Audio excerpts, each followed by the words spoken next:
Хат келди. Аңгеме. Авторлары Асан Ахматов, Роза Айтматова. Адам баласынын башына түшчү эң оор окуя бул согуш. Ал адамдарга кыйроо, өлүм, жоготуу, кыйноо, ачарчылык, жетимдик жана ушул сыяктуу жамандыктардан башка эч нерсе алып келбейт.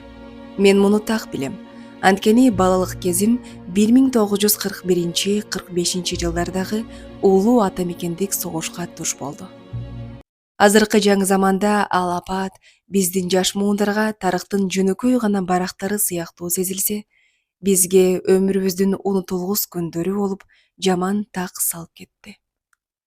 Ойлоп көрсөм, андан бери 75 жылга барабар убакыт өтүптүр.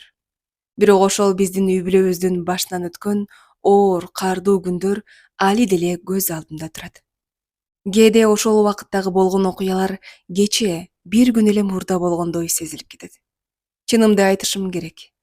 Ооба, оңой болгон жок. Тагдыр экен, айла жок. Башка түшкөндө аргасыз көтөрдүк. Бир гана биз эмес, бүтүн эл ошол трагедияны келечектен жакшылык тилеп, чыдамдуулук менен, жеңишке жетиш үчүн жанды аябай эмгектенип, сабырдуулук менен көтөрдү. Бирок биздин үй бүлөнүн башкалардан айырмасы ошол согуштан бөлөк дагы бир жагдайдын кысымына кириптер болгонубуз эле. Бул атабыздын Сталиндик репрессияга кабылып, эл душманы деген жалган айып менен кесилип кеткендигине байланыштуу болчу. Ал кезде бийлик тарабынан эл душмандарынын үй бүлөлөрү да атайын куугунтукка алынчу. Ошентсе да жөнөкөй адамдар, калың эл бул адилетсиздик экенин сезгенденби, бизге жылуу мамиле жасашчу. Биздин айлана чөйрөбүздө дайыма жакшы адамдар көп болду. Алар атамдын инелери, карындаштары, жөнөкөй эле коңшу колуңдор. Ошолордун колдоосу менен заманга жараша эл катары жашадык. Алардын көбү менин адамдык сапаттарымдын түптөлүшүнө түздөн түз себепкер да болушту. Жашоо ушундайбы же адам өзү ушундайбы? Жамандык унутулат экен, жакшылык ар дайым эсте калат. Ал кишилердин да ар биринин бизге кылган мамилелери азыр да көз алдымда элестеп турат. Бир гана өкүнүчтүүсү, түбөлүктүү эч нерсе болбойт экен. Эмне дейсиң? Убакыт зымыра учкан куштай, дарыяда аккан суудай, жаадан атырлы учуп чыккан жебедей, чаап бараткан аргымактай болуп өтө берет экен. Бул эч ким четке кага албай турган чындык. Эч кимдин убакытты артынан кууп жетип, аны тизгиндегенге кудурети жетпейт. Адамды эмес, заманды өзгөрүүгө дуушар кылган убакыт. Ал эч кимди эч качан аябайт. Убакыттын руху заманды доордон доорду алмаштыруу. Ага мисалдар көп. Анын бирин айтсам. 20-кылымда эл сабаттуу болуп, колуна калемсап алып, кагаз бетине кат жазып, бири менен бири кабарлашып, байланыш түзүп, өздөрүнө керектүү маалыматтар менен алмашып турушчу. Ал каттарды биринен бирине жеткизиш үчүн почточу деген кызмат болору баарына белгилүү эле. Азыркы муундагы жаштарга аны айтсаң, аябай күлүшөт чыгар. Анткени бүгүнкү күндө адамзатка почта кызматынын кереги деле жок болуп калбадыбы? Себеби азыр баарыбызга белгилүү интернет деген нерсе пайда болду. Эми ал аркылуу миңдеген чакырымдарга карабай, каалагандай кабарды бир заматта жибере аласыз. Бул жаңы доордун түздөн түз белгиси болбогондо, анда ал эмне? Ошондо алыскы 1942 согуш жылдары мен Жийде айылынын 12 жашар почточусу болуп иштеген кезимде мага адамдар бул кызмат 75 жылдан кийин кереги жок болуп калган заман келет десе, түк ишенбейт элем. Эмне үчүн мен почточу жөнүндө сөз баштадым деп сурап калышыңыз мүмкүн. Буга бир гана себеп бар. Мен өспүрүм кезимде балдардын оюн тамашасына батып, жыргап жүргөндүн ордуна чоң кишинин жумушун аткарып, кагаз каттарды ташып, почточу болуп иштедим. Ошону азыркы жана кийинки жаш муундарга айтып берчү жөнүм бар болуш керек деп ойлойм. Азыр баш көтөрбөй интернет менен алек болгон урпактарыбызга бир гана ал жөнүндө эмес, ошол кездеги элдин башынан өткөн кыйын заман жөнүндө жана жеңишке жетиш үчүн алардын кошкон салымы тууралуу айтып кетишим да абзел. Анткени бул алар үчүн да унутулгус тарых болушу керек. Тарыхтан алган таалим келечек үчүн сабак. Биздин атабыз азыркы биз жашап аткан эгемендүү өлкөбүздүн пайдубалын салып кеткен кыргыздын көрүнүктүү чыгаан уулдарынын бири болгон деп сыймыктануу менен айта алам. Ал өз өмүрүн кыргыз эли жакшы турмушка жетип, социалдык адилеттүүлүк орногон, өнгөн өскөн мамлекетте жашаса экен деген максатта жан дили менен өз өлкөсүнө кызмат кылган. Бирок тилекке каршы 30-жылдары саясий репрессияга кабылып, атабыз 10 жылга кат жазышып, кабарлашып туруу укугунан ажыратылып, алыскы лагерлерге айдалып кеткен деген НКВДнын билдирүүсүн алганбыз. 10 жыл. Анан дагы 10 жыл өттү. Ошол 20 жыл бою биз аны тирүү жүрөт деп, андан кат кабар күтүп жүрдүк. Көрсө бизге атайын жалган маалымат беришиптир. Алыскы лагерге эмес, атамды 137 адам менен бирге атып өлтүрүп, сөөктөрүн Бишкекке жакын эле жерге көмүшүптүр. Азыркы ата бейитке 53 жылдан кийин алардын көмүлгөн жери табылды. Ошол атам камалган, каргыш тийген 1937 жылдан тартып, биздин үй бүлөнүн түйшүгү апамдын керт башына жүк болуп түштү. Ал 4 баласы менен жалгыз калды. Улуусу Чыңгыз 9 жашар, мен 6дамын, карындаштарым Люция 3тө, кичинекей Роза 5 айлык. Атам камалгандан 3 жылдан кийин каардуу уулу атамекендик согуштун түйшүгү кошулду. Аял кишиге жалгыз 4 баланы багыш азыр деле оңой эмес деп ойлойм. Анын үстүнө өтө оор кайгылар, күтүлбөгөн кыйын жагдайлар башынан өткөн соң, ал ошол стресстерди көтөрө албай, оорлуу болуп, кара жумушка жарабай калды. Апабызга колхоздо бухгалтер болуп иштөөчү. Жеңилирээк болсун деп, биз бала болсок да колдон келишинче чарба жумуштарды өзүбүз аткардык. Согуштун учурунда мен 12 жашыман баштап талас өрөөнүндө, Жийде деген айылда почточу болуп иштедим. Ошол жылдары бир эле мен эмес, бардык жаш балдар, өспүрүмдөр, чоң кишилердин ордуна иштегенге аргасыз болгон оор учур болду. Аталар, агалар, деги эле камчы сапка жарап калган эркектер мылтык көтөрүп майданда. Түйшүк аялдарда жана алардын өспүрүм балдарында. Биздин муундун, анын ичинде менин курбуларымдын жеңишке жетиш үчүн жанын аябай жасаган салымы эбегейсиз зор. Алардын улуурактары трактористтерге жардамчы, айыл катчылар, мугалим, чалгычы болушту. Андан башка талайчылык, отоо, ору-коруу, машак терүү, эгиндерди айдоо, сугаруу, жыйноону кичүүрөктөрү аткарды. Айтоор кандай оор жумуштарды аткарышса да, айтарым, анын баарын өздөрүнүн каалоосу менен чарчадым, кыйналдым дебестен тайманбастык менен жасашкан. Көп нерсени сөз менен жеткире албайт экенсиң. Дагы бир нерсени белгилеп кетким келет. Элин жерин сүйүү, бекенчилдигибиз абдан жогору болчу. Атүгүл эбин таап, фронтко качып барып, фашисттерди талкалап келсек деген да ойлорго чөмүлгөндүгүбүз болду. Мына, өспүрүмдөрдүн согуш убагындагы абалы ушундай болчу.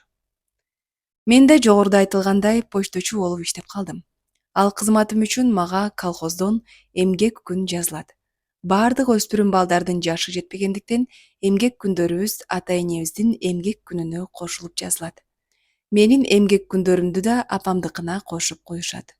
Күзүндө жыйым-терим бүткөндө ар бирибиздин тапкан эмгек күнүбүзгө жараша колхоз бизге буудай, жүгөрү, арпа берер эле. Албетте, ар эмгек күнгө аз-аздан эле дан берилчү. Анткени колхоз адегенде алынган түшүмдүн эң чоң бөлүгүн мамлекетке өткөрөт. Мурунтан пландаштырылган. Анан калган түшүм бүт колхозчулардын эмгек күндөрүнө карата бирдей бөлүштүрүлөт. Агам Чыңгыз 14 жашында Шекер айылынын сельсоветинин катчысы болуп иштеди. Ал да күзүндө буудай, жүгөрү менен жумуш акысын алат. Андан тышкары там артындагы 30 соткеге чарбакка жашылча жемиш эгебиз. Айта кетсем, так ошол жердин түйшүгү менин мойнумда. Ал жерге жүгөрү, картошка, ашкабак жана башка майда барат жер жемиштерди айдайм. Айтор түшүм алгыча чарбакта иштеген. Чынымды айтсам, мага дыйканчылык кылган абдан жакчу. Өзүм ошого жакын болчумун. Чыңгыз Байкемдин кызматы абдан жоопкерчиликтүү болду. Согуш шартында сельсоветке катчы болуу оңойбу? Анын үстүнө ал айылда орусча да, кыргызча да билген жалгыз киши болчу. Райондон келген иш кагаздардын баарын кыргызчага которуп, колхоздун башкармасы менен биргеликте олуттуу чечимдерди кабыл алышчу. Ошентип иштебесек, үй бүлөбүз ачка калат да. Бул бир. Экинчиси, анан эң негизгиси, колхоздун планы аткарылбай калат. Бардыгы фронт үчүн, жеңиш үчүн, Сталин үчүн деген демилгени эл жогору тутуп жүргөн. Мына ушинтип бир жагынан үй бүлөнү багуу, экинчи жагынан бардыгы жеңиш үчүн. Биздин апабыздын билермандыгы, сарамжалдуулугу, тапкан тамак ашыбызды бир жылга бөлүштүрүп жеткизе билгени бизге чоң өбөлгө болду. Апам бизди бир да күн ачка калтырган жок. Кийинчерээк биз менен апамдын эжеси Гүлшат эжебиз чогуу жашап калды. Ал кишинин турмушу да кыйын эле. Күйөөсү эл душманы катары атылып кетти. Жалгыз баласы фронтто. Эжемдин апам менен бири-бирине жөлөк таяк болуп чогуу жашаганы бизге да жакшы болду. Ал киши кичинекей Люция жана Розаны карайт. Ошол кезде элдин турмушу канчалык оор болсо да бири-бирине карамдуу, кайрымдуу эле. Бир сындырым нанды тең бөлүшүп жешчү. Эсимде, апам Кудай Таала элге берсин, элде болсо бизге да болот деп тилечү эле. Ошондой каат жылдарда да көчөдө кароосуз калган жетим балдар жокко эсе болчу. Же өз үй бүлөлөрүнө алчу. Азыркыдай балдарын карабай таштап коюу кайдан болсун. Баланчанын балдары талаада калыптыр, суранып тилинип жүрөт деген сөз туугандарынын намысына тийчү. Ошондуктан жетимдерин кайыр тилетпей, колунан келген жакыныраак тууганы багып алчу. Элдин азыркы жашоо деңгээлин ошол кез менен салыштыруу асман менен жердей. Бирок ошого карабастан бүгүн баары жоктун баары бар болсо да, ал кездегидей кайрымдуулук жок. Бизден ыйман кетип баратабы деп өзүмдөн кээде сурайм. Бирок жооп таба албайм. Эмнесин айтасың? Кичинекей кезимде түнкү асманды кароону жакшы көрчү элем. Там аркасындагы иштеримди бүткөндөн кийин апам бизге чай берет. Тамак жеген соң чарчап, там башына чыгам. Анда эмне? Тамдардын азыркыдай чатырлары жок болчу. Устундар ташталып, үстүнө чырпыктар төшөлчү. Анан саман топурак менен жабылган. Ал жерден өзүмө жата турган кичинекей алачык жасап алгам. Чымчыктын уясындай болуп, мага эптүү. Биринчиден, анын пайдасы түнкү соккон шамалда салкында жатасың. Экинчиден, үйдөгүлөрдү жүдөтпөйм.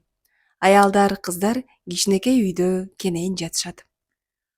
Ошентип чарчап, шатыдан там башын карай чыгып баратканда, апамдын жылуу, ары мага жагымдуу үнү кулагымда жаңырып дале угулуп турат. Илгиз, жолго кичинекей токойчу бышырып койдум. Аны эртең менен унутпай алып кете, макулбу? Деген сөзү менин тулку боюмду ээриткенсип жиберер эле. Мен болсом ээн эркин төшөккө кулайм. Анан кичинекей алачыгымдын оозунан көрүнгөн жылт-жылт этип нур чачып турган жылдыздарды карап, балалык оюмду ааламдын булуң бурчуна жөнөтөм. Батышта каардуу согуш болуп атса да, баланын ою таза, асмандай ачык болот эмеспи? Келечектеги жашоонун бакубаттуулугун оюмда элестетем. Анан атамды эстей берем. Жүрөгү таза, акыйкатчыл, элин жерин сүйгөн адам эч качан элине кастык жасабайт. Ал эч качан эл душманы боло албайт, деген апамдын сөзү кулагыма куюп койгондой ар дайым угулуп турат. Ал тирүү экенине да ишенем.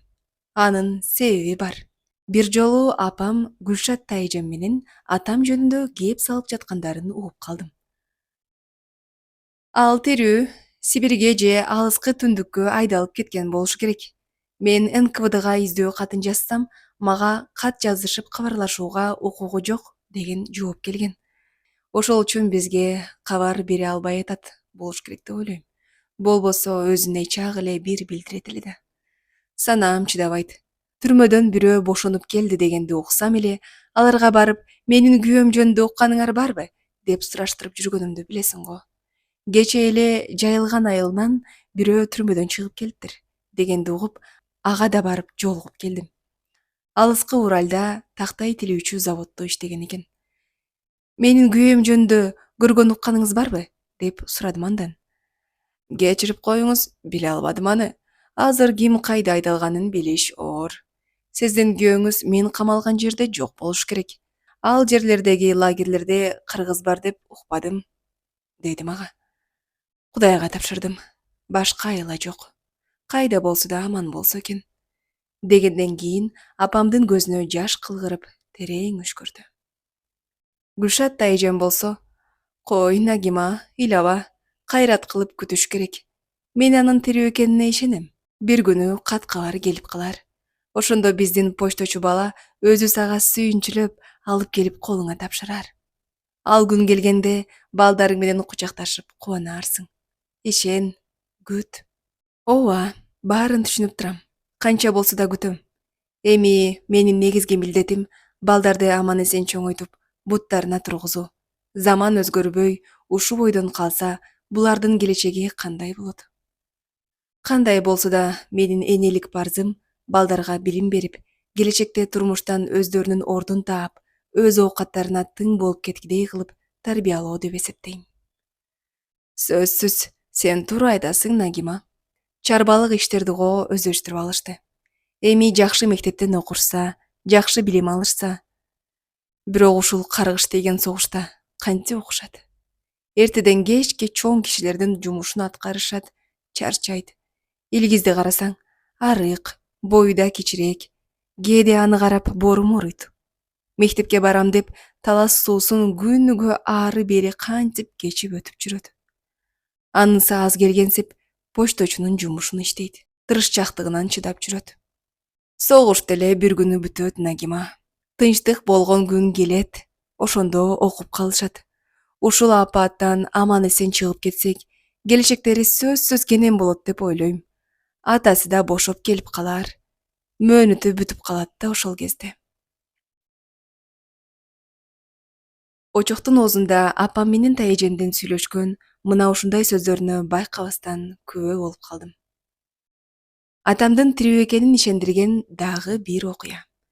Кээде айылга эч кимиси жок, үстү башы тозгон, аса муса таяк таянган, чачы саксайган мусапыр кемпир келип калчу эле. Анын түрү суук болчу. Кичинекей балдар андан аябай корко турган. Аны айылдагылар Бүрүш кемпир деп коюшар эле. Балким бүрүшүп басканнанбы, айтоор биз балдар аны Бүрүш апа дечүбүз. Айылдан айылды кыдырып, үйлөргө кирет. Баарынан кызыгы, аны эч ким куубайт. Тескерисинче, аны үйлөрүнө жаткызып, колдон келген тамагын да беришер эле. Азыр ойлосом бир касиети бар кемпир болсо керек. Төлгөнү жакшы салат деп кишилер айтып калчу. Анысына мен да ишендим. Бир күнү жумуштарды бүтүрүп, үйдө карындаштарым менен алек болуп отурсам, короодо Додик деген итибиз үрүп калды. Биз Москвада жашап турганда, мен, Чыңгыз байкем жана атам болуп циркке барганбыз. Циркте биринчи жолу көрүшүбүз. Биздин эсибизден чыккыс окуя болгон. Мына ошол циркте секирип ойногон Додик деген кичинекей иттин атын күчүгүбүзгө койгонбуз. Цирктеги Додик жат десе жатат, отур десе отурат, үр десе үрөт. Айтор акылдуулугун айтпагыла. Биздин Додик болсо секиргенди билбесе да кыйын короочу болчу. Бул кимге үрүп атат деп мен эшикке чыксам, кашаанын жанында ошол Бүрүш апа туруптур. Үйдө ким бар? Деп ал үн салды. Баарыбыз эле барбыз, дедим. Үйгө кирип, апама Бүрүш кемпирдин келгенин айттым. Балам, чакыра кой ал кемпирди үйгө. Жатар жери жок го ал бечаранын. Итибиз токтобой ажылдайт. Додик, болду эми, кет, деп мен аны кууп жибердим. Ай, бул эмне деген ат койгонсуңар итиңерге? Додик деген да иттин аты болобу? Деп мусапыр кемпир башын чайкап үйгө кирди. Таягын бурчка таяп, апамды сынап бир карады. Саламатсызбы? Келиңиз, төргө өтүңүз, деп апам аны сыйлап өөдө өткөздү. Нагима, кандайсың? Аман жатасыңарбы? Деп ал сөзүн баштады. Шүгүр, баары жакшы, деп апам чай коюп ага сунду. Жакшы болбой калсын, согушта эмне жакшы болсун, деп ал ысык чайдан ууртады. Анан загара нандан алып, тиши жок кызыл ээги менен чайнап кирди. Биликтин бүлбүлдөгөн жарыгында кемпирдин сүрөкөтү мага бир башкача коркунучтуу көрүндү. Ал оозундагы нанын чайнап бүткөн соң чайдан баса уурдады. Анан «Болкем» деп эми Тайженди сынай карады. «Эжесиңдибиз, аты Гүлшат» деп жооп берди апам. «Сен да бир шоорду окшойсуң» деп кемпир чынысын апама узатты. Тайже мунчуккан жок. Ошентип чай ичкен соң апам кемпирге төшөк салып берди. «Жатасызбы?» деп сурады андан. «Жатса жаталык. Силер мени карабай эле койгула. Эртеңки күндүн камын көрө бер, Нагима». Бир убакытта апам айтып калды. «Эже, төлгө салып бербейсизби?» «Салса салып берелик» деп кемпир баштыгынан тоголук таштарын чыгарып жерге жая баштады.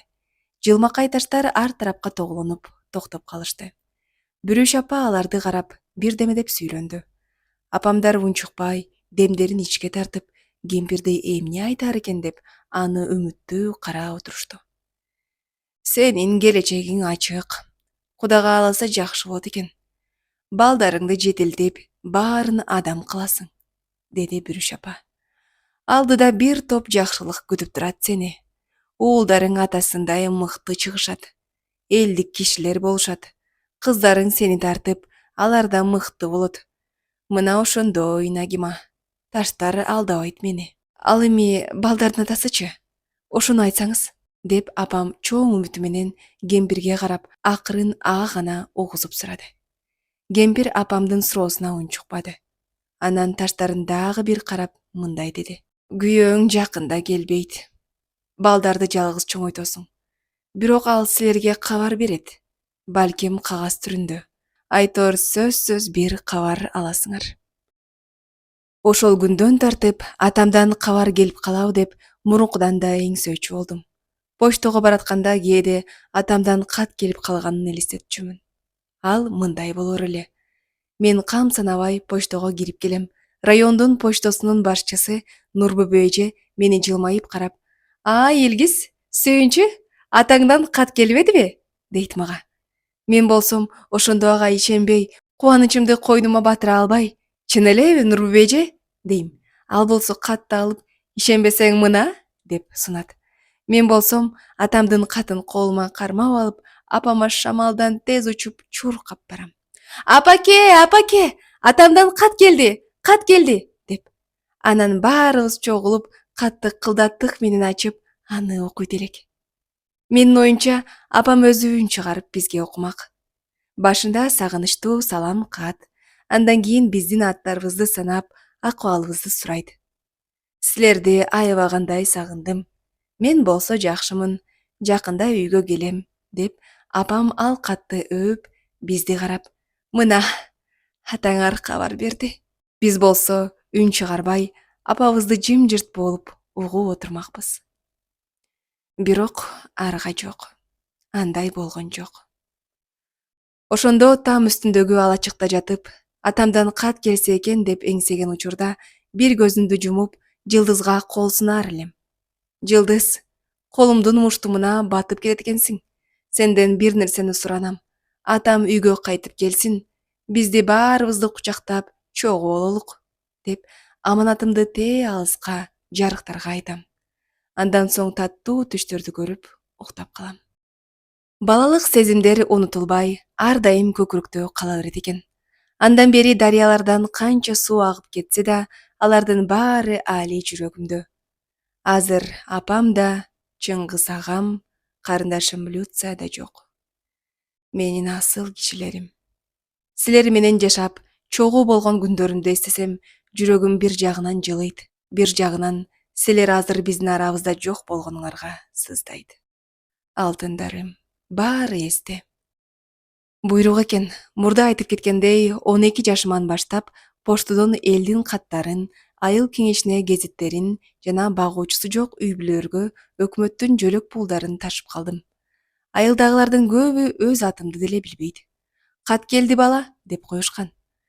Ал атка конгонумдун өзүнчө окуясы бар болчу.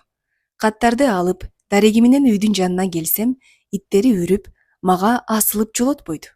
Өзүм да алардан корком, каап алабы деп. «Кат келди» деп кыйкырып үн чыгарам. Үйдөн бирөө чыксын деп. Кишилер болсо кат келдиби деп кубанышат. Анан кет эмне өрөсүң? Кат келди деп иттерин кубалашат. Ошону менен эл арасында кат келди деген атка кондум. Бирок эл мени кандай айтышса да ага таарынчу эмесмин. Менин эси дартым эле жумушумду так кечикпей ирети менен аткаруу. Себеби ата-энелердин бир туугандарынын жазган каттарын убагында жоготпой почтого жеткирүү жана кайта согуштагы балдарынан келген жооп каттарды үйүнө алып баруу менин эбегейсиз чоң жоопкерчилигим болчу. Кичинекей болсом да жоокерлердин жана алардын үй бүлөлөрүнүн ортосундагы байланышы мен боло турганым мага анык эле. Почточунун жумушу таң атканда башталат. Эртең менен эрте туруп, апам даярдаган чайды ичем. Жылуу төшөктө кичинекей ымыркай карындаштарым ой санаалары жок, таттуу уйкуда жатышат. Бөбөктөрүмдү карап жылмаям. Алар менин көзүмө жакшы көрүнүшөт.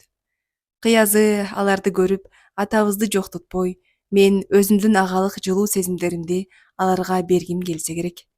Чай ичип бүткөн соң апама рахматымды айтып, жолго чыгам.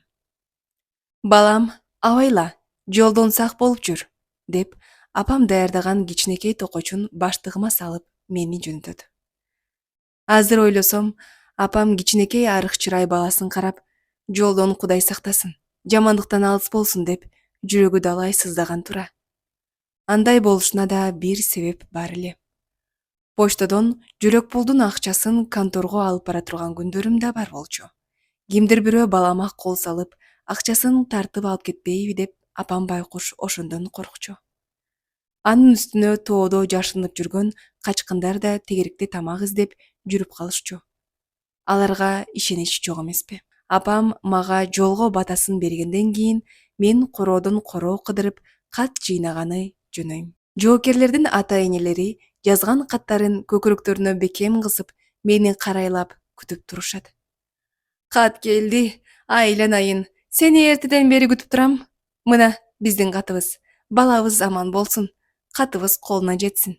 Сен да аман бол, деп алар мага да өз батасын беришет. Айылда кайсы үйдө кимдин баласы же атасы согушта экенин баарын биле турганмын.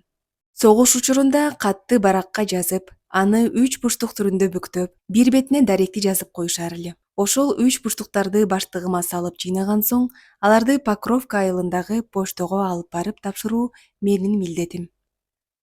Айылдан ошол жерге чейин 4-5 чакырымдык жол. Ортодо талас суусун кечип өтүшүм керек.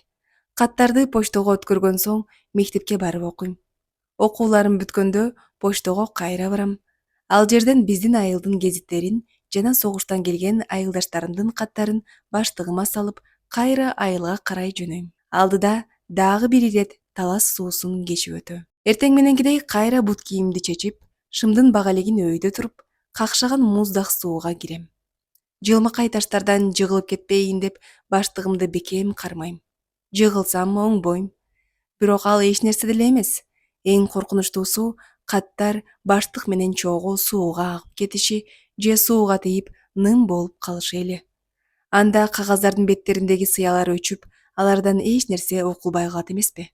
Суудан аман эсен өтүп, айылга жетерим менен каттарды таратам. Кээ бирөөлөр, айрыкча эски кишилер тамга тааныбайт.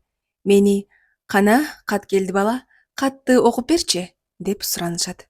Мен аларга даректелген 3 буштуктарды ачып окуп берем. Алар мени абдан конткой угушат. Кээде «Токточу, ал жерде эмне деп жазыптыр? Кайталап койчу» дешет. Түшүнбөй калган саптарын кайрадан окуп берем. Жоокерлерден келген каттар болсо көбүнчө бирдей башталат. Салам кат.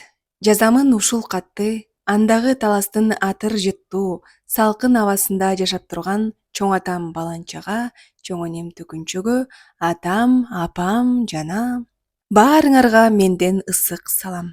Каттын ушул жерлерине келгенимде алардын көздөрүнөн жаш ага баштайт. Атам кандай, ага-иним кандай, туугандарыбыз кандай? Мен болсо ээрикпей окуйм. Себеби аларга баласынан фронттон келген ар бир сөз маанилүү. Күчүгүм, аман экен, айланайын, жакшы кабар алып келдиң, деп мага ыраазычылык билдиришет. Мен ошондо өзүмдү керектүү, маанилүү иш аткарып жаткан киши катары сезем. Ичимен кубанам. Кээде тамеки талаасында иштеп жүргөн аялдарга чейин каттарды жеткирүүгө аргасыз болом. Себеби алар эрте кетип, үйлөрүнө кечкурун гана келишет. Убактымды текке кетирбейин деп ошол жерге барам. Тамекичи аялдар «Кат келди келатат» деп мени көргөндө чурулдап чогула калышат. Төкөр бригадир Кабакбай аке аларга үн салып кыйкырат. «Ай катындар, чурулдабагыла. Жери көчкөнсүп, кумурскадай болуп быжырайсыңар да. 10 мүнөт эс алуу. Катыңарды алып, кайта жумушка киришкиле. Ай бригадир аке, каттарды окуйлук, күйөөлөрүбүздүн кат кабарын угалык» деп алар да бир ирет чурулдашат. Жараткан, окугула» деп колун шилтеп, тамекисин оозуна тиштеп, аны түтөтүп көлөкөлөйт. «Кана, кат келди. Кимди бүгүн кубандырасың?» деп аялдар мени тегеректеп туруп калышат. «Ажар эже, сизге, балаңыздан. Зулайка эже, күйөөңүз Аскар байкеден. Жаңылкан эже, улуу балаңыздан» деп кабар алчу аялдардын аттарын айтып үн чыгарам. Анан ал каттарды колума кармап, булгалай, башыман жогору көтөрүп, баарына көрсөтө алардын колуна тапшырам. Окуй албаган апаларга ал жерден да каттарын окуп берүүгө туура келет. «Айланайын, бизди кубандырбадыңбы? Рахмат, кат келди, рахмат. Балам аман эсен экен. Сен да бар бол, аман жүр» деп талаада иштеп жүргөн апалардан, жеңелерден да бата алам. Жаш келиндер кат алса, алар элден алысыраак барышып, көбүнчө арыктын боюна отуруп алып, эч кимге көрүнбөй окушат. Анда баламын да, түшүнчү эмесмин. Эмнеге эле алар жашыны окушат деп ойлоор элем. Балким катта жоокерлер келинчектерине бир купуя сырларын жазса керек. Анын үстүнө бул да улуулардан ыйба кылгандык экен. Эмнеси болсо да элден көп бата алдым. Бирок дайыма эле андай болчу эмес. Мен жек көргөн кара кагаз деген кулк мүнөзүмө сыйбаган жаман нерсе бар эле. Андан баары коркунуччу. Кара кагаздар 4 бурчтук түрүндөгү конверттер болуп келчү. Сыртында аскер штампы коюлуп, майор, капитан же башка штабтык кызматкердин колу коюлар эле. Анда бирөөнүн баласынын, же күйөөсүнүн, же атасынын согушта курман болгондугу жөнүндө суук кабар болор эле. Кара кагазды колдоруна тапшырууну колхоз жетекчилери аксакалдарга ыйгарышчу. Эгерде каттардын арасында кара кагаз болсо, мен аны кеңсеге алып барам. Ал жерде айылдын аттуу баштоолору чогулуп, катчыны кошо алышат. Чогуу ошол үйгө салтыбызга жараша каттуу үн чыгарып, өкүрүп барабыз. Ошондо энелердин, келинчектердин, карындаштардын зыркырап ыйлаган үнүн укканда менин жүрөгүм түйүлүп жаман болом. Жер аңтарылып, акыр заман келгендей. Асманда ал күнү боп-боз, жел жок, зымырыңкы. Майдандагы баласынан айрылган энелердин кайгы муңу акылга эч сыйбай турган нерсе. Ошондо бала болсом да, согуштагы айылдаштарымдын өлүмүнө менин тиешем бар сыяктуу өзүмдү жаман сезем. Себеби кандай да болбосун, суук кабарды почтодон мен алып келем да. Андай күндөрү үйгө келип, там башына чыгып, кичинекей алачыгыма кирип кетип бекинем. Менин балалык жан дүйнөм бушайман болуп, жалгыз болгум келет. Ушундай оор учурларда сөзсүз атамды эстейм. Анткени таянарга бир жөлөк издесем керек. Ал өзү жок болсо да, мага элеси ошондой болуп берген го сыягы. «Ата, кайдасың? Сен жаныбызда болсоң, балким баары башкача болот беле. Биз сени сагындык» деп ага кайрылам. Анан бул дүйнөдөгү болуп аткан адилетсиздикке чыдай албай буркурап ыйлайм. Бир жолу ушундай жаман болуп атсам, апам мени чайга чакырды. Ал абдан кыракы киши болгондуктан менин бушайман болгонумдун себебин жакшы түшүндү окшойт. Башыман сылап, «Эмне болду сага балам?» деп кылдат сурады. «Апа, болду, почточу болуп иштебей эле коеюнчу» деп жүрөгүн оорутпайын деп акырын айттым. «Чыда балам, майдандагы өлүм эл үчүн болгон кайып. Сенин күнөөң жок мында. Ал каардуу согуштун кесепети» деп менин жанымды энелик мээрим менен тынчытты. «Апа, убакыт жеткенде Чыңгыз да согушка барабы?» деп агамдын келечектеги тагдыры башкалардыкындай болуп кетпейби деп санааркап сурадым бир жолу. Менин оюм, агамдан кара кагаз келсе, апам эмне болот? Байкемдин кара кагазын апакеме кантип берем деген жаман ой кетти ошондо. «Балам, баары Кудайдын колунда. Ал бойго жеткиче согуш бүтүп калар. жараткандан ошону тилейм, деди ал акырын. Сиз кандай ойлойсуз? Атабыз тирүүбү? Жүрөгүмдү өйүп жүргөн суроомду ага узаттым. Аман, аман. Бир жерде лагерде камалып жатат болуш керек. Убакыты келгенде аны бошотушат. Ал күнөө эле эмес. Бир күнү акталып үйгө келет. Анан баарыбыз чогуу болобуз, деди апам мени мээримдүү карап. Кыязы мени атамдын өңүнө окшотконго ошондо. Экинчи апамдын жүрөгүн оорутпайм деп, мен да анын мойнунан кучактап, бетинен өптүм. Көзүнөн туздай ачуу жашы агып атканын сездим. Ошол убакытта апама бир чоң сырымды айткым келип кетти. Бирок айта албадым. Ал төмөндөй сыр эле. Ошол кезде айылда бир жесир аял жашачу эле. Анын аты Акылай болчу. Мына ошол аялдын 2 баласы майданда. Экөө тең согушка удаа кетишкен. Үйдө Акылай апа өзү жалгыз калган. Ошол аялга ай сайын жөлөк пул жеткирип барам. Колхоз ага каражат бөлүп берет. Эч кимиси жок болгондуктан ошол акча менен эптеп-септеп жан багат. Мен болсом балдарынан сүйүнчү кылып кат жеткирем.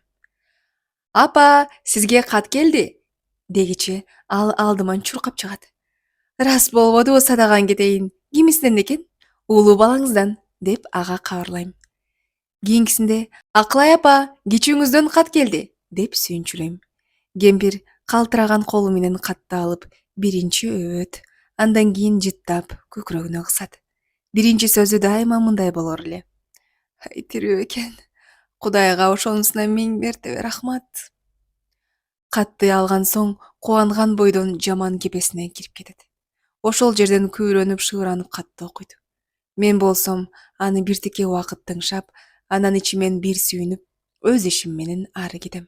Күндөрдүн биринде почтого барсам, улуу баласына кара кагаз келиптир. Майдандан, Сталинград салгылашуусунда эрдик менен каза болуптур. Шордо эне, ага баласынын эрдиги эмне? Күнү түнү бөпөлөп өстүргөн баласы өлүп кеткен баатыр болбой, ага тирүү керек да. Акылай апанын ыйы айылдын бир башынан экинчи башына чейин жүрөктү оорутуп угулуп турду. Улуу баласын жоготкондон кийин ал оңбой калды. Айылда өкүргөн үндөрдү укса титиреп кетет. Чачын ак басып, арыктап, бети башынын өңү кеткен. Бою кичинекей неме ого бетер чүкөдөй болуп калды.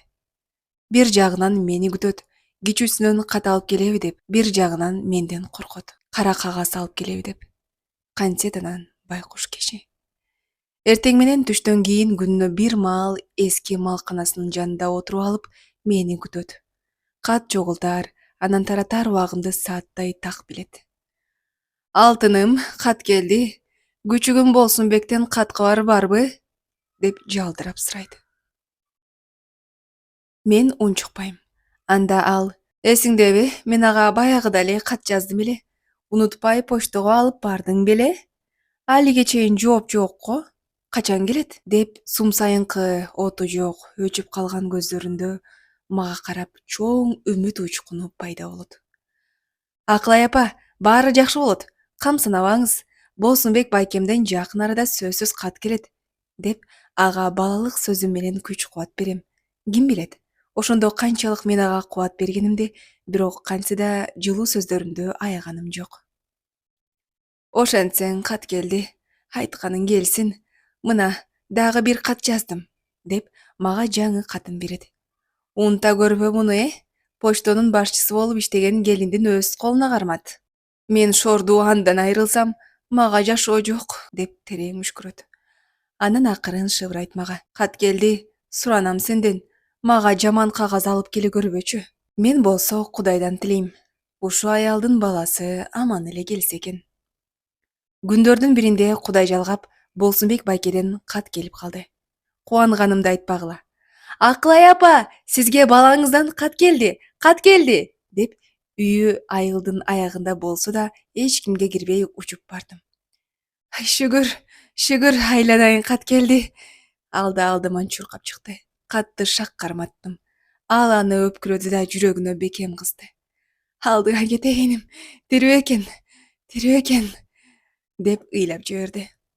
Айтпадым беле, Акылай апа, мынакей, кат келди Болсунбек байкеден, деп мен да анын кубанычына кошулдум.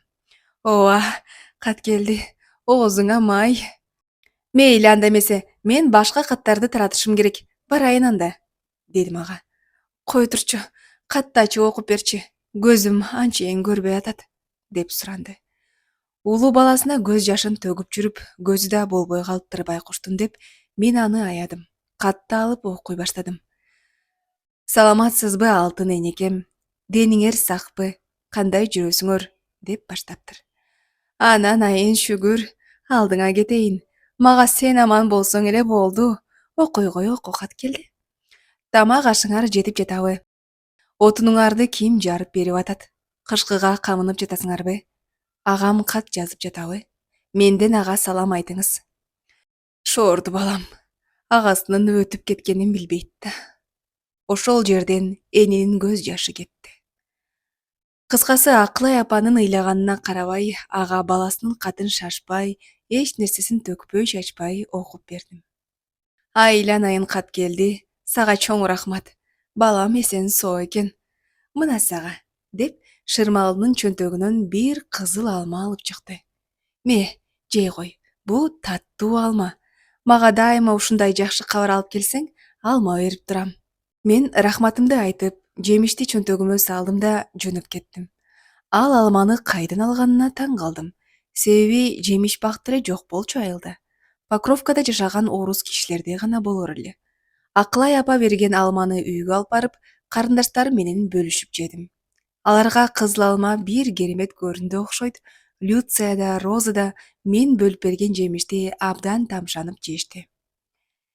Илгиз байке, рахмат, таттуу алма экен, деген алардын кубанычы менин жүрөгүмдү жылытты. Ичимен Акылай апага дагы бир ирет ыраазычылыгымды айттым. Кээде ойлойм, эмнеден корксоң, ошол келет экен. Бир күнү почтого барсам, мен корккондой эле Акылай апанын кичүү баласы Болсунбекке кара кагаз келиптир. Аны көрүп жаман болдум. Кемпирдин жалдыраган көзүн элестеттим. Айылга кандай келгенимди жакшы билбейм. Көзүм туман. Бир гана эсимде. Талас суусун кечип баратканда биринчи жолу таштан тайгаланып жыгылып, баштыгым ошол кара кагаз менен кошо агып кетсе жакшы болот эле деп да тилендим. Бирок тилекке каршы тайгаланган жокмун. Менден бир жолу нанымды тартып алган Түрсүү качкын кайта алдыман чыгып, баштыгымды тартып алса деген ойго кеттим. Бирок ал да ошол күнү алдымдан чыккан жок. Ошентип айылдын четине кандай келип калганымды билбейм. Арыктын боюна отуруп, эмне кылыш керек деп катуу ойлондум. Жобосу боюнча сүйлөшкөндөй, мен кара кагазды кеңсеге алып барышым керек. Анан чалдар чогулуп өкүрүп барышат. Ойлогонум, Акылай апа кичүү баласынын өлүмүн билсе, анын жүрөгү чыдабайт. Мына ошол ой санаа менен эмне кылаарымды билбей көпкө отурдум. Бир убакытта мага мындай бир ой келди. Ал кара кагазды мен эч кимге бербейм да, эч кимге көрсөтпөйм. Бул чечим башымда пайда болоор менен мен аны аткарганга шашылдым. Жаман чүпүрөккө ороп, үйгө барып, аны сандыктын түбүнө катып койдум. Ошентип Болсунбек байкенин кара кагазын мен эч кимге көрсөткөнүм жок. Акылай апа болсо дале мени көргөндө, ай кат келди, баламдан кат кабар барбы? Деп үмүт этет. Апа, күтүңүз, жакында келет, деп жооткотом. Муну айткандан кийин өзүм бушайман болом. Кирерге жер таппайм. Уурлук кылгансып, уятыман уут болуп күйөм. Бирок баласы майданда жок болуп кеткенин айта албадым. Ушул менин сырым болчу. Бирок апама канчалык айткым келсе да, ошол күнү бул окуяны айта алган жокмун. Кара кагаздын сыры менин ичимде кала берди. Аңгыча болбой билинбестен суук да келип калды. Ал жылы талас суусун кечкенге шартым жок болду. Буттарым сууга муз болуп тоңот. Колхоздон бир карыган ат беришти. Арыктыгын айтпагыла. Бирок кантсе да ат да. Сууну кечип өткөнгө күчү али жетишерлик экен. Азыр ойлоп көрсөм, кат келди арык, кичинекей бала, бул ат ага жарайт. Сууну кечип өтсө болду, деп беришкен окшойт. Бир күнү баягыдай эле мектептен кийин почтого келдим. Айдын аягы болгондуктан элдин жөлөк пулун беришти. Ал акчаны кокусунан жоготуп жибербесин деп, апам Күпайкенин ичине атайын чөнтөк тыйып берген. Ошол жашыруун чөнтөккө акчаны бекем каттым. Баштыгыма фронттон келген каттарды, анан айыл жетекчилигине даректелген гезит журналдарды салдым. Жаныбарымды минип, айылды көздөй бет алдым. Араң эле басат. Мен мингенден кийин такыр эле теңселип басып калды. Чү деген сөзүмдү тоготуп да койбойт. Кыязы өзүнүн күлүк кезин эстеп, кылдыра бир калыпта кыймылдайт. Эй ат, түшүнүп турам сени. Кардың, ардың, чарчадың. Эс алгың келсе, үйгө мени батыраак жеткир. Менин оюма койсо, сени деле минбейт элем. Ошол үчүн кечир мени. Сен жок сууну кечип өтө албайм. Апалар болсо кат ала албай калышат анда, деп ага күч бергенсип сүйлөйм. Ал болсо бышкырынып кылдыр кылдыр. Ошентип ат менен сүйлөшүп бара жатып, талас суусуна жете бергенде алдыман бир түрү суук киши чыга калды. Мен аны шак тааныдым. Баягы менден апам берген 2 алмамды жана токочумду тартып алган качкын болчу. Ошондо жүрөгүмдүн түшкөнүн айтпагыла. Желкемден алып чөнтөктөрүмдү аңтарды. Анан баштыгымды ачып, нан менен алманы таап алып, ач калганамбы, мени унутуп, ардагы жалгыз теректин артына чуркап кетти. Ошол жерден жан талашып жей баштады. Мен болсо акырын жылып отуруп, ошондо андан качып кеткем. Андан кийин ага дагы бир жолу жолугуп каламбы деп коркуп жүргөм. Дагы эле ошондой болду. Мен аны тааныдым, ал да мени тааныды. Бул жолу ал такыр эле кебетеси кетип, арык, буттарын эптеп сүйрөп, менин карыган атыма окшоп калыптыр.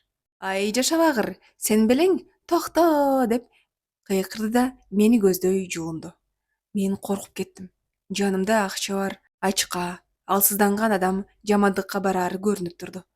Анын үстүнө баштыгымда баягыдай тамак бар деп ойлоду окшойт. Качкын мага жакындай берди. Мен болсо атты чапкыладым. Ат камаарап да койгон жок. Менин 2 көзүм төрт. Жүрөгүм лакылдайт. Ат сууну көздөй басканда качкын эңкейип колуна таш алып, мени көздөй ыргыта баштады. Эми коркконумду айтпагыла. Ташты катуураак ыргытканда мага тиймек. Кудай жалгап, бир таш атка тийди. Эмне болгонун билбейм, жаныбарыма күч толуп, күлүктөн күлүк болуп жоргосун салды. Сууга шар кирип эле мени аркы өйүзгө бир заматта алып чыкты. Андан соң 1-2 кадам шилтеп, суунун жээгине чыкканда шалдырап барып кулап калса болобу? Аттиң-ай, бул эмнеси деп ойлондум. Аңгыча болбой, кайдан жайдан экенин билбейм, шамал куюн учуп келип, баштыктагы каттарды тегерекке сапырып жиберди. Мен далдырап калдым.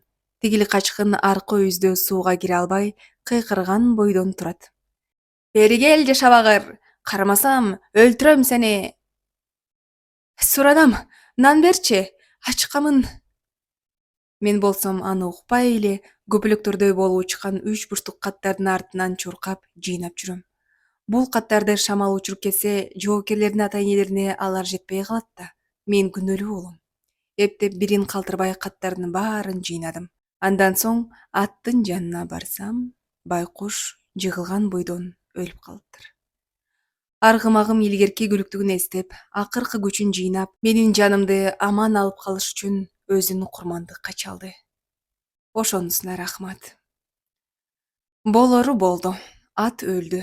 Эмнеси болсо да башкармага болгон ишти айтыш үчүн жана эң негизгиси жанымдагы акчаны элге жеткирүү максатында атты калтырдым да кеңсени көздөй жөө кеттим. Качкын аркы өйүздө калды. Кээде азыркыга чейин өзүмдөн эгер ошол качкын киши мени кууп жетсе эмне болот эле деп сурап таң калам. Мен кичинекей өспүрүм, ээн талаада жалгыз, коркпой кантип жүрдүм. Кандай болсо да согуш, башка түшкөн тагдыр адамды эрте жетилтет экен. Кудай сактаган экен да. Азыркыга чейин тоо дейм. Чынында эле эмнелер гана башыбыздан өткөн жок ошол каардуу күндөрү. Андан башка да эл душманынын баласы деп кордук көргөн күндөрүм болгон. Чынында ошол күндөр согуш күндөрдөн да оор болду мага. Жийдеде мектеп жок. Окууга коңшулаш айылдын мектебине барам. Анда мен башталгыч класстарда окуйм. Жийдеден 5-6 бала болуп барчу элек. Алардын ичинен эң жакын досум Аман. Мугалимибиз эмне үчүн билбейм, башынан эле мага жаман карачу болду. Сыягы эл душманынын баласы деп жаман көрүп жүрдү окшойт. Айтор кезеги келген сайын мени кемсинтет. Мен бала болсом да анысын жакшы сезем. Бир күнү сабак бүткөндөн кийин агайыбыз Бүгүн саат 4-тө кайра мектепке келгиле. Улуу Октябрь революциясынын 25 жылдыгына даярдык көрөбүз. Оюн коебуз, деди. Баарыбыз макул болдук.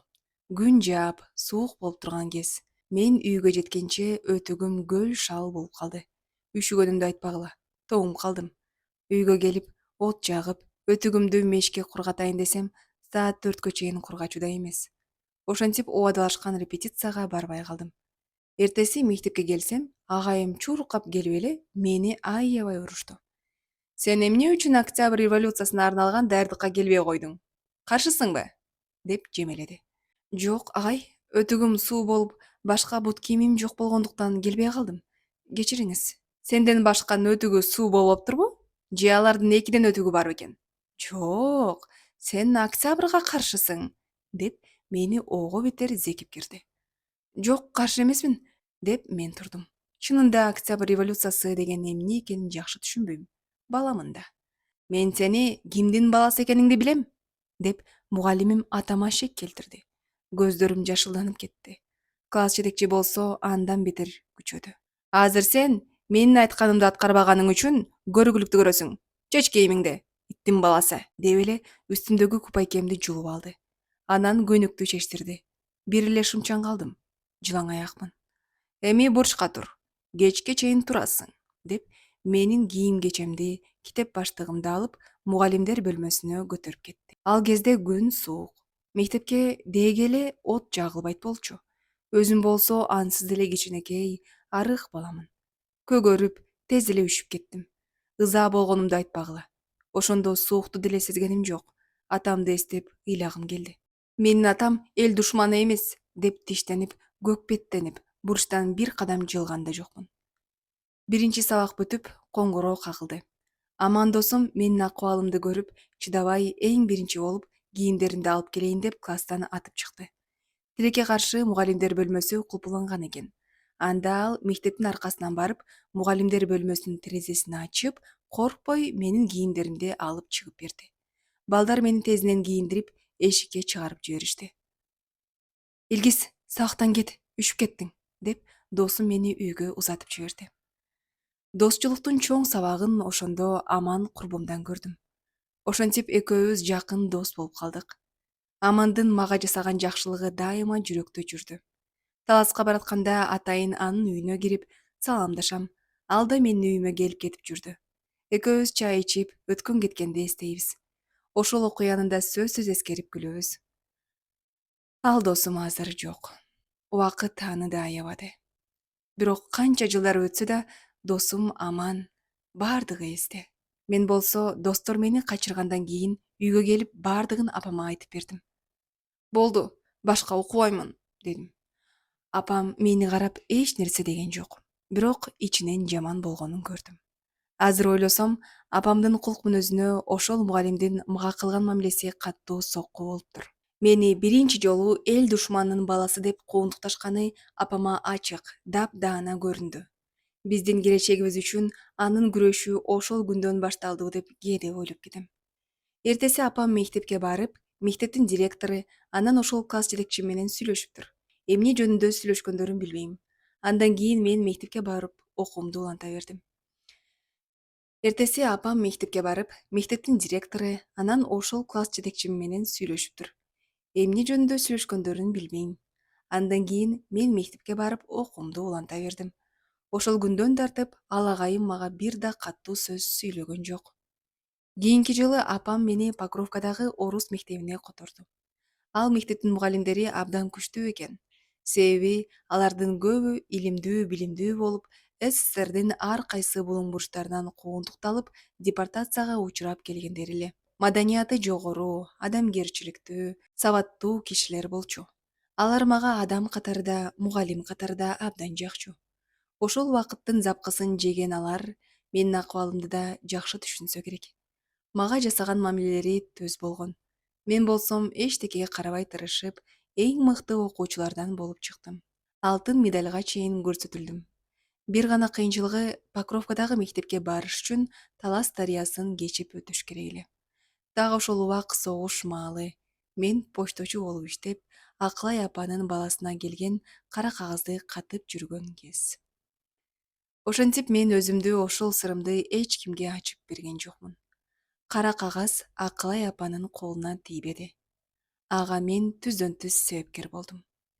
Кара кагаз жаман чүпүрөккө оролгон бойдон сандыктын түбүндө катылып жатты. Эне болсо баласынан баягыдай эле кат күтөт.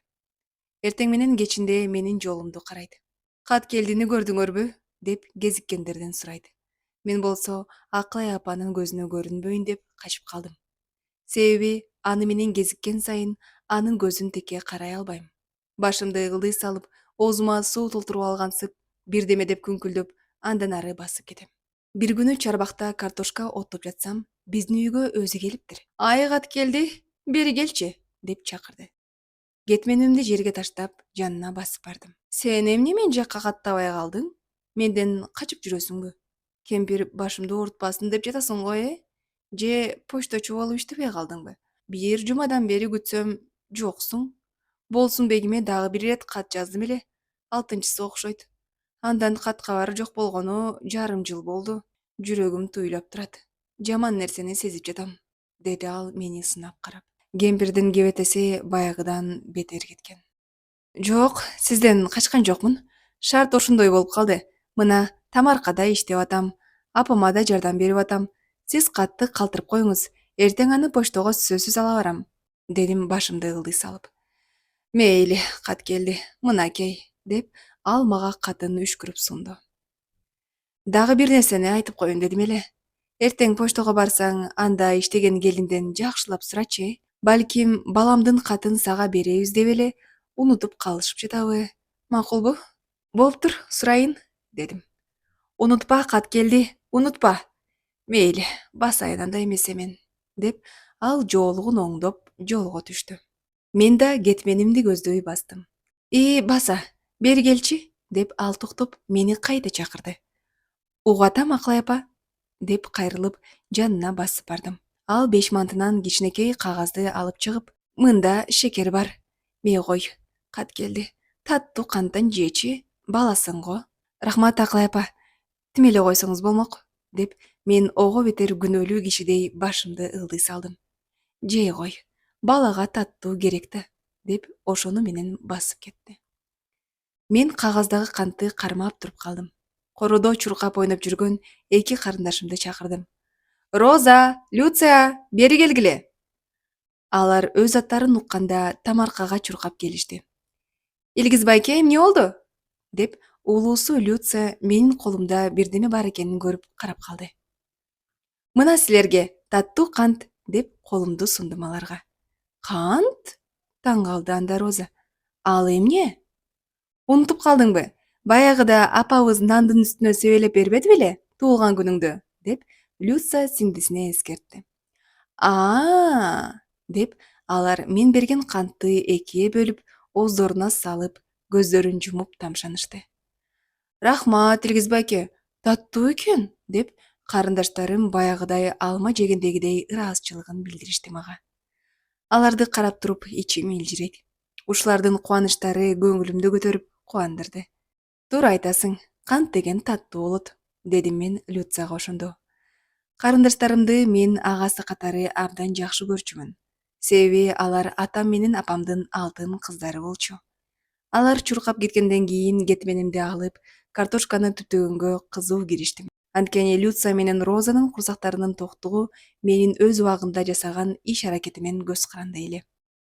Согуштун терс көрүнүшү бул ачкачылык. Ал кезде айылда ич-келте, дизентерия жана башка жугуштуу оорулар көп эле. Ачкалыктан, ошол жугуштуу оорулардан бүтүндөй кырылып калган нечен үй бүлөлөр да болду.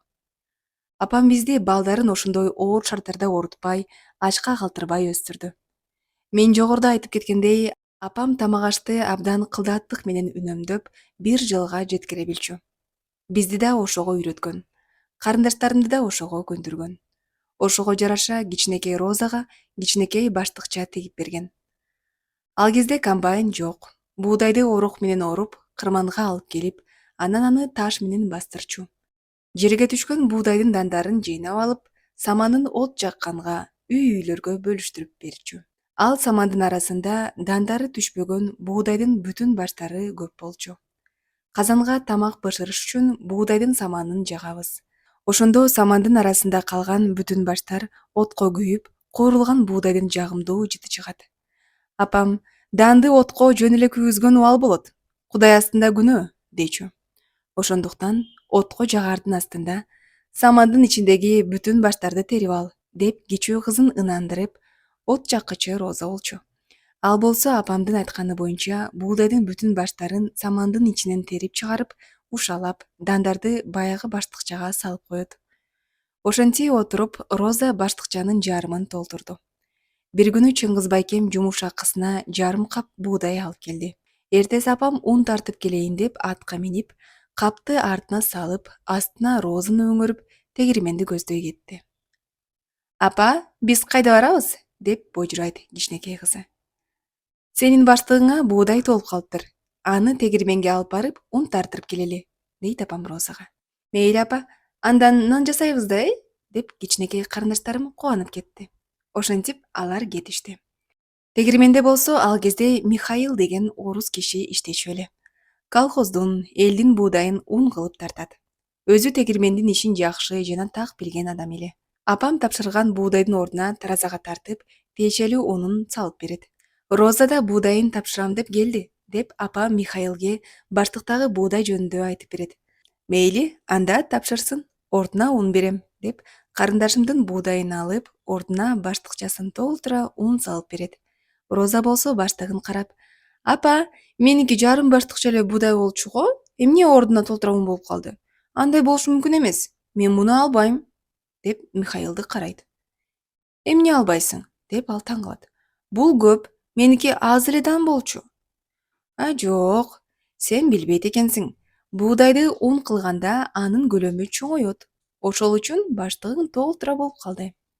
Айтор Михаил менен апам кичинекей Розаны араңдан зорго көндүрүшөт. Михаил капты атка жүктөп, апасынын астына кызды өңөртүп жатып, Нагима, кызың азамат экен. Чынчыл кыз болуп өсүп атыптыр, деп Розаны мактаптыр. Карындашым ошондой эле азыркысындай абдан чынчыл экен. Бул адамдык жогорку сапат. Азыр деле мен Розанын адамдык сапаттарын жогору баалаймын. Эртеси апам Розанын унунан куймак жасап, кичинекей үстөлүбүз бар эле. Ошонун үстүнө дасторкон жасап коюптур. Ар бирибизге бирден кичинекей тарелкага куймак салып, алардын үстүнө шекер септир. Үстөлдү тегерете кичинекей орундуктар бар эле.